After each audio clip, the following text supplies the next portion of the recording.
এক সপ্তাহেই ৭ সীমান্ত জেলায় সংক্রমণ বেড়ে দ্বিগুণ। ভারতের সঙ্গে বর্ডার বন্ধ আরও ২ সপ্তাহ, ৬ জুন পর্যন্ত বাড়ল বিধিনিষেধ। সীমান্ত অঞ্চলের উত্তরের এই জনপদটি বেশ ঝুঁকির মুখে আছে। প্রশাসনিক এবং স্বাস্থ্য বিভাগের আরও তৎপর হওয়া দরকার। পণ্য পরিবহনের ক্ষেত্রেও স্বাস্থ্য প্রোটোকল যাতে মেনে চলা হয় সে ব্যাপারেও আমাদের দিক নির্দেশনা ছিল। দেশে করোনায় আরও ৩৪ জনের মৃত্যু, শনাক্ত ফের ১০ শনাক্তের বেশি। আজ নয়, কাল রাতে আসছে ফাইজারের টিকা। ক্লাসে ফেরার দাবিতে ঢাকা বিশ্ববিদ্যালয়ে শতাধিক শিক্ষার্থীর বিক্ষোভ। ১৩ জুনের পর স্কুল কলেজ খুলে দেওয়ার চেষ্টায় সরকার। টিকার আওতায় নিয়ে এসে তারপরে সেই বিশ্ববিদ্যালয়গুলোকে পুরোপুরি খুলে দেবার সেই সিদ্ধান্ত নিয়েছি। দেখছিলেন প্রধান শিরোনাম। রাত ১১টার সময় সঙ্গে আছি আমি গোলাম রাব্বি। এবার অন্যান্য শীর্ষ সংবাদ। ভূমিকম্পের ঝুঁকি বিবেচনায় সিলেটে ২১ স্থাপনায় সব কার্যক্রম বন্ধ। হেলে পড়েছে ৬তলা ভবন। ডাউকি ফল্ট লাইনের মাটি সরলে ৮ মাত্রা ভূমিকম্পের শঙ্কা। কমে এসেছে বেগম জিয়ার জ্বর। উন্নত চিকিৎসার অধিকার থেকে বঞ্চিত করার অভিযোগ মির্জা ফখরুলের। জিয়াউর রহমানের মৃত্যুবার্ষিকীতে শ্রদ্ধা। এবং হেফাজতের সহিংসতার ২ মাসেও তদন্ত শেষ হয়নি একটি মামলারও। নির্ভুল চার্জশিট দিতেই দেরি, দাবি পুলিশের। রোহিঙ্গাদের অনুদানের টাকা ব্যবহার হতো রাজনৈতিক উদ্দেশ্যে। এক সপ্তাহে রাজশাহী, খুলনা ও সাতক্ষীরা সহ ৭ সীমান্ত জেলায় করোনা সংক্রমণের হার বেড়ে দ্বিগুণ হয়েছে। ভারতীয় ভ্যারিয়েন্ট ছড়িয়ে পড়ার আতঙ্কে রয়েছেন ওইসব এলাকাবাসী। আর এই অবস্থায় ঝুঁকি এড়াতে সীমান্তে কঠোর নজরদারির পাশাপাশি প্রয়োজনে সীমান্ত বন্ধেরও দাবি করেছেন তারা। জেলা প্রতিনিধিদের তথ্য ও ছবিতে রিপোর্ট। সীমান্তবর্তী জেলা চাঁপাইনবাবগঞ্জের পর রাজশাহী, নওগাঁ, নাটোর, সাতক্ষীরা, যশোর, কুষ্টিয়া ও খুলনা জেলায় করোনা আক্রান্তের হার এক সপ্তাহে দ্বিগুণ বেড়েছে। শনিবার সকাল ৮টা থেকে রোববার সকাল ৮টা পর্যন্ত ২৪ ঘন্টায় রাজশাহী মেডিকেলে মারা গেছেন ১২ জন। চাঁপাইনবাবগঞ্জে শনিবার আক্রান্তের সংখ্যা ৩২ জন। এ পর্যন্ত মোট মৃতের সংখ্যা ৩২। যশোরে ১৮৪ জনের নমুনা পরীক্ষায় শনাক্ত ৩৪ জন। কুষ্টিয়ায় ৯৩টি নমুনায় ১৩, সাতক্ষীরায় গত ২৪ ঘন্টায় ৯০ জনের করোনা পরীক্ষায় শনাক্ত হয় ৩৭ জন। জেলাগুলোর স্বাস্থ্য কর্মকর্তারাও বলছেন গত এক সপ্তাহে করোনা আক্রান্তের হার উদ্বেগজনক হারে বাড়ছে। দিনাজপুর জেলায় মে মাসে আমাদের ১৮ জনের মৃত্যু হয়েছে এবং আমাদের একজন চিকিৎসকও মারা গিয়েছে।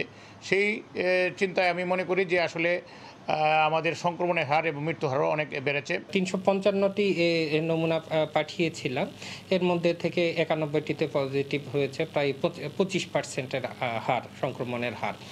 এবং গত এক সপ্তাহের মধ্যে ৪ জন মৃত্যুবরণও করেছেন। ৩৩৭ জনের ভিতর থেকে ১৭ জনকে আমরা পজিটিভ পাই এবং তাদেরকে আমরা ইন্ডিয়ান ভেরিয়েন্ট কিনা এটা বোঝার জন্য আইডিসিআর তাদের স্যাম্পল পাঠানো হয়েছে। করোনার ভারতীয় ধরনের বিস্তার নিয়ে ভয়, উদ্বেগ, উৎকণ্ঠায় স্থানীয়রা। প্রতিবেশী দেশ যাতে ওই দেশের কোনো মানুষ আমার বাংলাদেশে, ছোট্ট বাংলাদেশে ঢুকতে না পারে, তার জন্য সরকারকে খুব কড়াভাবে পদক্ষেপ গ্রহণ করতে হবে। ভারত ফেরত লোকজন প্রবেশ করছে, তাতে এই সীমান্ত অঞ্চলের উত্তরের এই জনপদটি বেশ ঝুঁকির মুখে আছে। ইন্ডিয়ার বর্ডার থেকে ওই পাশ থেকে এপাশে কেউ না আসে, আর আমাদের এপাশ থেকে ওই পাশে কেউ না যায়। প্রশাসনিক এবং স্বাস্থ্য বিভাগের আরও তৎপর হওয়া দরকার।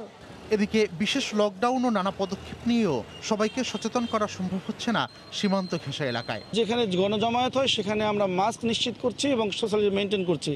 হিলি, মোংলা ও কক্সবাজার এলাকাতেও সংক্রমণ ও শনাক্তের হার বাড়ায়। কোথাও বিশেষ লকডাউন, কোথাও জনগণকে সচেতন করতে নানা পদক্ষেপ নেওয়া হচ্ছে।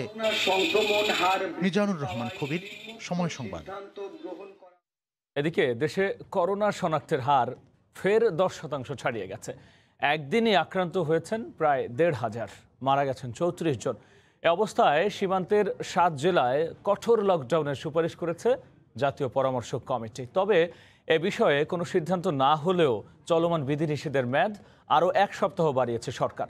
একই সঙ্গে ভারতের সঙ্গে ১৪ জুন পর্যন্ত সীমান্ত বন্ধ রাখা হবে বলে জানিয়েছেন পররাষ্ট্র সচিব। ৫ এপ্রিল থেকে চলমান লকডাউনে এখন পর্যন্ত মেয়াদ বেড়েছে ৮ দফা।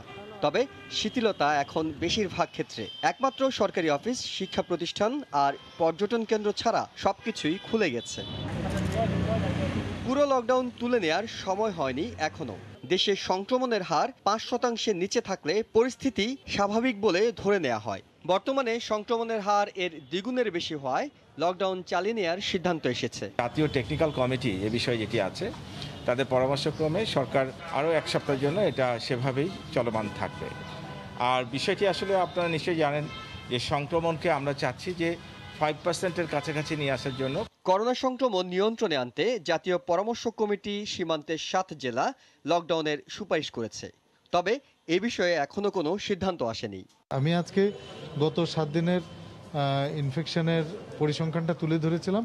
ওনারা দেখেছেন, বলছেন যে আমরা উইল লেট ইউ নো।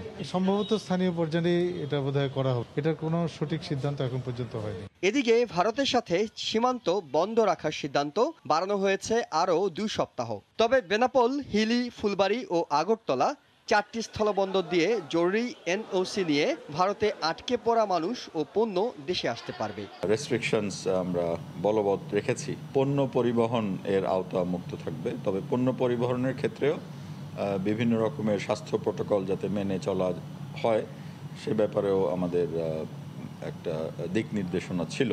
এদিকে সবশেষ 24 ঘন্টায় দেশে করোনায় আক্রান্ত হয়ে মারা গেছেন আরও 34 জন। 14,000-এর বেশি নমুনা পরীক্ষায় নতুন করে শনাক্ত হয়েছেন 1444 জন। এতে 5 দিন পর পরীক্ষা বিবেচনায় শনাক্তের হার আবারও বেড়ে 10% ছাড়িয়ে গেছে। ইহসান জুয়েল, সময় সংবাদ, ঢাকা। আগামী 13 জুন থেকে স্কুল কলেজ খুলে দিতে সরকার চেষ্টা করছে বলে জানিয়েছেন শিক্ষামন্ত্রী। তবে তিনি জানান বিশ্ববিদ্যালয় খুলবে শিক্ষার্থীদের টিকা দেওয়ার পর। এদিকে শিক্ষা প্রতিষ্ঠান খুলে দেওয়ার দাবিতে ঢাকা বিশ্ববিদ্যালয় ক্যাম্পাসে অবস্থান কর্মসূচি ও বিক্ষোভ মিছিল করেন শতাধিক শিক্ষার্থী। কয়েকজন শিক্ষকও এতে সংহতি জানান। করোনা সংক্রমণের কারণে গত বছরের 17 মার্চ থেকে বন্ধ রয়েছে দেশের সব শিক্ষা প্রতিষ্ঠান। দফায় দফায় খোলার ঘোষণা এলেও শেষ পর্যন্ত চালু হয়নি। সবশেষ 13 জুন স্কুল কলেজ খোলার ঘোষণা দিলেও শিক্ষামন্ত্রী বলছেন সংক্রমণের হার 5%-এর নিচে না নামলে খুলবে না শিক্ষা প্রতিষ্ঠান। এই অবস্থায় হল ও ক্যাম্পাস খুলে দিয়ে সশরীরে ক্লাস ও পরীক্ষা গ্রহণের দাবিতে রোববার ঢাকা বিশ্ববিদ্যালয়ের রাজু ভাস্কর্যের সামনে হল ও শিক্ষা প্রতিষ্ঠান খুলে দাও আন্দোলন এই ব্যানারে মানববন্ধন করেন শতাধিক শিক্ষার্থী। তাদের দাবিতে সংহতি জানান কয়েকজন শিক্ষকও। আপনারা এই শিক্ষার্থীর জীবন নিয়ে খেলবেন না। প্রশাসনের প্রতীকী লাশ নিয়ে খাটিয়া মিছিল কর্মসূচি দিচ্ছি। শিক্ষা প্রতিষ্ঠান না খোলার জন্য সরকার যেভাবে কঠোর, বাংলাদেশের অন্যান্য যে সমস্ত জায়গা রয়েছে যেখান থেকে এই করোনা ভাইরাস ছড়াতে পারে সেই সমস্ত জায়গায় কি সরকার সেইভাবে কঠোর কিনা। একই দাবিতে সাধারণ শিক্ষার্থীদের ব্যানারে নীলক্ষেত মোড়ে অবস্থান কর্মসূচি পালন করে ঢাকা বিশ্ববিদ্যালয়ের অধিভুক্ত 7 কলেজের অর্ধশতাধিক শিক্ষার্থী। আপনি যদি আমাদের এই হল ক্যাম্পাস খুলে না দেন, আমরা 7 কলেজের শিক্ষার্থীরা আবারও রাস্তায় নামবো। এদিকে 13 জন স্কুল কলেজ খোলার চেষ্টা করা হচ্ছে জানিয়ে শিক্ষামন্ত্রী বলছেন টিকাদানের পরই খুলবে বিশ্ববিদ্যালয়। 13 জুন আমরা চেষ্টা করব আমাদের বিশেষ করে মাধ্যমিক ও উচ্চ মাধ্যমিক সকল শিক্ষা প্রতিষ্ঠান খুলে দিতে, টিকার আওতায় নিয়ে এসে তারপরে সেই বিশ্ববিদ্যালয়গুলোকে পুরোপুরি খুলে দেবার সেই সিদ্ধান্ত নিয়েছি। অন্যান্য খাতের মতো বিশেষ প্রণোদনার দাবি জানিয়েছেন শিক্ষার্থীরাও। শাকির আহমেদ, সময় সংবাদ, ঢাকা। টিকার চালান নিয়ে দিনভর নাটকীয়তা। দফায় দফায় বদলালো ফাইজারের টিকা আসার দিনক্ষণ। নানা বিভ্রান্তির পর শেষ পর্যন্ত বিকেলে স্বাস্থ্য অধিদপ্তর জানালো আজ নয়, কাল রাতে ঢাকায় আসবে কোভ্যাক্স থেকে পাওয়া ফাইজারের 1,06,000 ডোজ টিকা। প্রতিবেলায় নতুন বক্তব্য। ফাইজারের টিকার চালান নিয়ে দিনভর চলে নাটকীয়তা। বৈশ্বিক প্ল্যাটফর্ম কোভ্যাক্সের উদ্যোগে ফাইজারের 1,06,000 ডোজ টিকার চালান ঢাকায় আসছে রোববার রাতে। স্বাস্থ্য মন্ত্রণালয় ও অধিদপ্তরের তরফ থেকে এমন তথ্য জানানো হয়েছিল বৃহস্পতিবার। সে অনুযায়ী সব প্রস্তুতি নেয়ার কথাও বলে অধিদপ্তর। তবে টিকা আসা না আসা নিয়ে রোববার সকাল থেকে অধিদপ্তরের অন্তর্মহলে শোনা যায় নানা গুঞ্জন। ঢাকায় এটা সংরক্ষণ করার আমাদের সক্ষমতা। তবে দুপুর 1:30টার দিকে স্বাস্থ্যের মহাপরিচালক জানান রোববার রাতেই আসছে টিকা। এই কথা কেন মনে হচ্ছে আপনাদের? আনসার্টেন এসএমএস পাইনি যে আজকে রাত্রে ফাইজার টিকা আসবে, এবং সেই লক্ষ্যে আমাদের যেগুলো কাজ করার দরকার সেগুলো আমরা করে রাখছি। কিন্তু আধ ঘন্টা পরই পাল্টে যায় বক্তব্য। অনলাইন ব্রিফিংয়ে প্রতিষ্ঠানটির মুখপাত্র জানান 10 থেকে 12 দিন পেছাচ্ছে চালান আসা। দুঃখের বিষয় হচ্ছে সেই ফ্লাইট শিডিউলটা আমরা এখন পর্যন্ত পাইনি। আজকে আমরা কিন্তু এই কোভিড-19 কোভ্যাক্সের যে ফাইজারের ভ্যাকসিনটা এটা কিন্তু বাংলাদেশ আজ পাচ্ছে না। ঘণ্টাখানেকের মধ্যেই আবার ফোন। মুখপাত্রই জানালেন পরিবহন সমস্যা কাটিয়ে নির্ধারিত সময়ে আসছে ফাইজারের টিকা। আমরা এখন ডিএইচএল এর তরফ থেকে খবর পেয়েছি নিশ্চিতভাবে যে এটা ভ্যাকসিনটা আজকে আমাদের রাত্রে 11:30টার দিকে আসছে। বিকেল 5টায় সচিবালয়ে স্বাস্থ্যের মহাপরিচালকও আবারও জোর গলায় বলেন রাতেই আসছে টিকা। কে বলছে আসছে না? না আবার আসতেছে। না আসছে তো, আমি তো যতটুকু জানি আজকে রাত্রে 11:30টার সময় আসবে। ঘণ্টাখানেকের মধ্যেই ভিন্ন বক্তব্য। এবার স্বাস্থ্য অধিদপ্তর জানায় সোমবার রাতে আসবে টিকার চালান। তো ডিএইচএল এর মাধ্যমে আসবে এবং এটা ফাইনাল কাগজটা আমরা আজকে পেয়েছি। তাতে আমরা দেখতে পাচ্ছি যে আগামীকালকে রাতের বেলা এসে অন্য কোনো কারণ নাই, শিপমেন্ট প্রসিডিউরে এটা আগামীকাল রাতে আসবে। এদিকে ফাইজারের টিকা কখন থেকে প্রয়োগ কিংবা কাদের অগ্রাধিকার দেওয়া হবে সে বিষয়ে এখনো পরিকল্পনা চূড়ান্ত করেনি অধিদপ্তর। ফারুক ভিয়া, রবিন, সময় সংবাদ, ঢাকা। ভূমিকম্পের ঝুঁকি বিবেচনায় সিলেটে 26টি স্থাপনায় সব ধরনের কার্যক্রম বন্ধ করে দেওয়া হয়েছে। এদিকে দফায় দফায় ভূমিকম্পে 6 তলা একটি ভবন হেলে পড়েছে। দুর্ঘটনা এড়াতে হেলে পড়া ভবন থেকে বাসিন্দাদের সরিয়ে নেওয়ার নির্দেশ দিয়েছে সিটি কর্পোরেশন। বিস্তারিত জানাচ্ছেন ইকরামুল কবির, ক্যামেরায় ছিলেন দিগেন সিংহ। শনিবার সকালে 1 ঘন্টার মধ্যে 4 বার ভূমিকম্প অনুভূত হয়। পরে দুপুরে আরও 3 বার এবং রোববার ভোর 4:35 আরেকবার ভূমিকম্পে কেঁপে ওঠে সিলেট, যার সর্বোচ্চ রিক্টার স্কেল ছিল 4.1। এটা জেলা জুড়ে আতঙ্ক দেখা দিয়েছে। ভূমিকম্পের মাঝে শনিবার দুপুরের দিকে নগরীর পনিটোলায় 8 মঞ্জিল নামে একটি 6 তলা ভবন হেলে পড়ে। ফ্যামিলির বাচ্চা কাচ্চা ফ্যামিলির মহিলা যারা আছেন ওরা ভয় পাইছে, খুব বেশি ভয় পাইছে। তরিগতিতে ওদেরকে মানে বাড়িতে পাঠিয়ে দিয়েছে। বিল্ডিংটা পুকুরের মধ্যে হয়েছে, এখন কতটুকু মানসম্মত হয়েছে এটা তো বোঝা যান। বিল্ডিং হেলেছে, আমরা যেহেতু প্রকৌশলীদের মাধ্যমে এটা পরীক্ষা করার জন্য আমরা দিয়েছি। তোর জমিনে এসে ওনারা দেখবেন, এরপরে আমরা ব্যবস্থা নেব। সিটি মেয়র আরিফুল হক চৌধুরী এই ভবনের বাসিন্দাদের অন্যত্র সরে যাওয়ার নির্দেশ দিয়েছেন। তাছাড়া নগরীর ঝুঁকিপূর্ণ ভবন চিহ্নিত করার কাজ শুরু করার কথা জানান তিনি। এই ভবনের জন্য আমরা থার্ড পার্টির অপিনিয়ন নিয়ে আমাদের যা করণীয় আইন অনুযায়ী সেই ব্যবস্থায় আমরা যাব। আমরা ঝুঁকিপূর্ণ ভবনে আমরা চেষ্টা নেব এইসব যাতে কোনো লোকজন আপাতত 10 দিনের মধ্যে না থাকে। ডিজাস্টার যদি কোনো ধরনের ক্লিনিক হসপিটাল থাকবে না, তখন আমাদের কিছু সাবধানতার যতটুকু দরকার আছে সব ধরনের লজিস্টিক সাপোর্টে আমরা আগাম প্রস্তুতি নিয়ে রাখতেছি। ভূমিকম্প বিশেষজ্ঞরা বলছেন ছোট ছোট ভূমিকম্প অশনি সংকেত হলেও অনেক সময় বড় ভূমিকম্পের ঝুঁকি এতে কেটে যায়। ছোট ছোট অনেকগুলো ভূমিকম্প হয়ে যাওয়া কিন্তু একদিক থেকে ভালো, সেটা হচ্ছে যে বড় ভূমিকম্পটার এনার্জি রিলিজড হয়ে যাচ্ছে আগে। সুতরাং বড় ভূমিকম্পটা অত বড় হয়ে নাও আসতে পারে আমাদের যদি ভাগ্যে থাকে। সিটি কর্পোরেশন বা যারা কর্তৃপক্ষ আছেন তাদেরকে দুটো ব্যাপারই খেয়াল রাখতে হবে, যে বিল্ডিং ভূমিকম্প সহনীয় করে তৈরি করা হচ্ছে কিনা, স্ট্রাকচারাল ডিজাইন ঠিক আছে কিনা সেটা ঠিকভাবে চেক করতে হবে, এবং সঠিক জায়গা ছেড়ে দিয়ে করা হচ্ছে কিনা সেটাও খেয়াল রাখতে হবে। ভূমিকম্পের ঝুঁকি বিবেচনায় সিলেট নগরীতে 2019 সালে চিহ্নিত 21টি ঝুঁকিপূর্ণ ভবন ও মার্কেট 10 দিনের জন্য বন্ধ রাখার নির্দেশনা দিয়েছে সিটি কর্পোরেশন। ইকরামুল কবির, সময় সংবাদ, সিলেট। সিলেটের ডাউকি ফল্ট থেকেই 24 ঘন্টারও কম সময়ে 8টি মৃদু ভূমিকম্পের উৎপত্তি হয়েছে। 300 কিলোমিটার দীর্ঘ এ ফল্ট এখন পলি মাটিতে ঢাকা থাকলেও বারবার ভূকম্পনের কারণে মাটি সরে গিয়ে শক্তিশালী ভূমিকম্পের শঙ্কা রয়েছে। আর তাই বিশেষজ্ঞরা বলছেন এমন দুর্যোগে ক্ষতির মাত্রা সিলেট ছাড়িয়ে স্পর্শ করতে পারে রাজধানীকেও। সিলেটে দফায় দফায় ভূমিকম্প জন্ম দিয়েছে নতুন উদ্বেগের। বড় ধরনের ভূমিকম্পের আগে এ ধরনের প্রি শক দেখা যায় বলে জানিয়েছেন বিশেষজ্ঞরা। তাদের আশঙ্কা উৎপত্তিস্থল সিলেট হলেও বড় মাত্রার ভূমিকম্প হলে ক্ষতিগ্রস্ত হবে রাজধানী ঢাকাও। ছোট ছোট বেশ কিছু আর্থকোয়েকের পরে কিন্তু হঠাৎ একটা বড় আর্থকোয়েকও হতে পারে। বড় হলে কিন্তু এটা শুধু সিলেটে সীমাবদ্ধ থাকবে না, বড় হলে সেটা কিন্তু ঢাকায়ও চলে আসবে। গভর্নমেন্ট কিন্তু মানে তিনটা লেভেলে একটা পরিকল্পনা থাকতে হবে। পরিস্থিতি পর্যবেক্ষণ করে আর্থ অবজারভেটরি সেন্টার বলছে ইন্ডিয়ান, ইউরেশিয়ান এবং বার্মা তিনটি গতিশীল প্লেটের সংযোগস্থলে বাংলাদেশের অবস্থান। এই কারণে দেশের দুই দিকেই ভূগর্ভে জোরালো ভূমিকম্পের শক্তি জমা রয়েছে। জমে থাকা এই শক্তিতে 8 মাত্রা পর্যন্ত শক্তিশালী ভূমিকম্পের শঙ্কা রয়েছে। আমাদের বাংলাদেশে এখন সবচাইতে যে বিপজ্জনক দুটো উৎস রয়েছে, একটা হচ্ছে ডাউকি ফল্ট আর একটা হচ্ছে পূবে চিটাগাং সাবডাকশন জোন। এই অঞ্চল দুটাতে যে পরিমাণ শক্তি জমা হয়ে আছে সেখানে 8 মাত্রার অধিক ভূমিকম্প সংঘটিত হওয়ার মতো শক্তি সেখানে রয়েছে।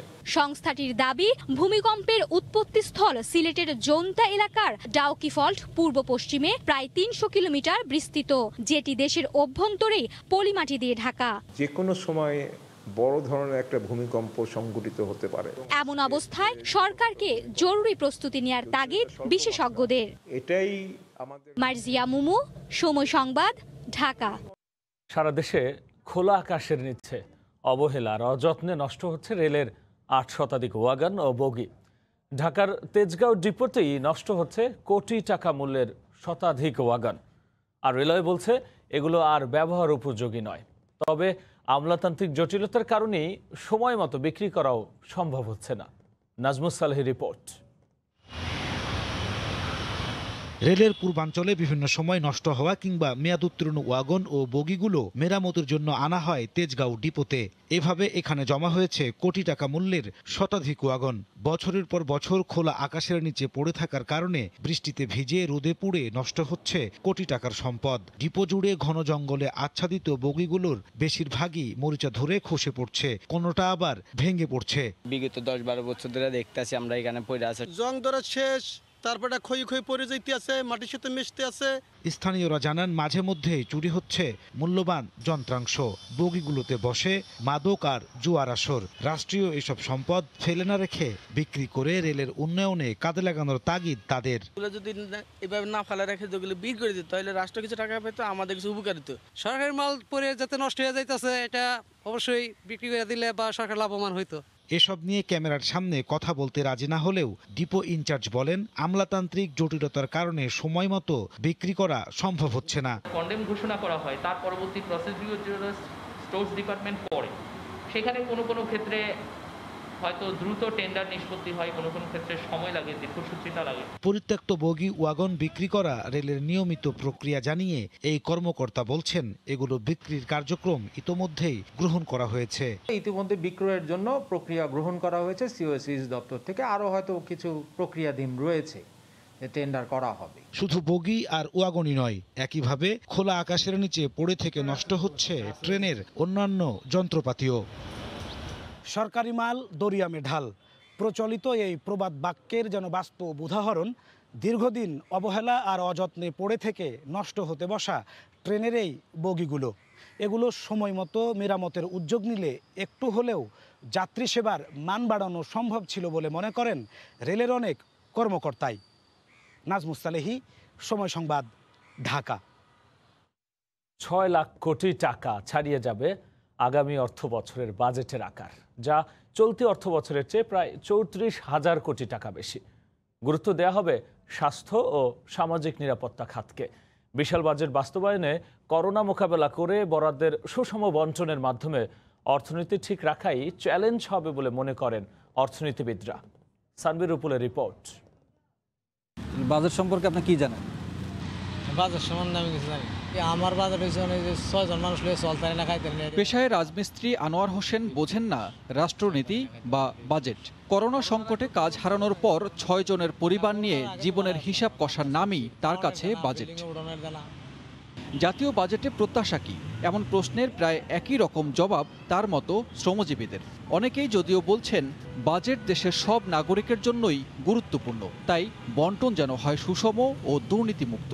রাষ্ট্রের বাজেট নিয়ে আমার আসলে ওটা আমি অতটা করি না। যে পাচ্ছে সে তো পাচ্ছে, আর যে না পাচ্ছে সে পাচ্ছে না। রাস্তাঘাটও চাই, সংসারও চাই, দুটোই চাই। আগামী 1 বছরের হিসাবের দলিল সংসদে উপস্থাপিত হবে জুনের প্রথম বৃহস্পতিবার। এবারের বাজেটের সম্ভাব্য আকার 6,02,000 880 কোটি টাকা। বাস্তবায়নে এনবিআর এর যোগান দিতে হবে 3,30,078 কোটি টাকা। বার্ষিক উন্নয়ন কর্মসূচিতে সম্ভাব্য ব্যয় 2,25,324 কোটি টাকা। ভ্যাকসিন কেনা, করোনা মোকাবিলায় স্বাস্থ্য খাতে বরাদ্দ সহ গুরুত্ব দেওয়া হতে পারে সামাজিক নিরাপত্তা খাতে। সুযোগ থাকবে কালো টাকা সাদা করার। তবে ব্যবসায়ীরা বলছেন, অর্থনীতির চাকা গতিশীল রাখতে ক্ষুদ্র ও মাঝারি খাতে বিশেষ নজর দেওয়া উচিত। কুটির, ক্ষুদ্র, অতি ক্ষুদ্র এবং মাঝারি ব্যবসায়ীদের জন্য একটা বিশেষ বরাদ্দ রাখা উচিত, যেখানে আপনি গ্রিন ফাইন্যান্স দিবেন, সেখানে অনেক লম্বা মরাটোরিয়াম পিরিয়ড থাকবে এবং অতি কম ইন্টারেস্ট থাকবে।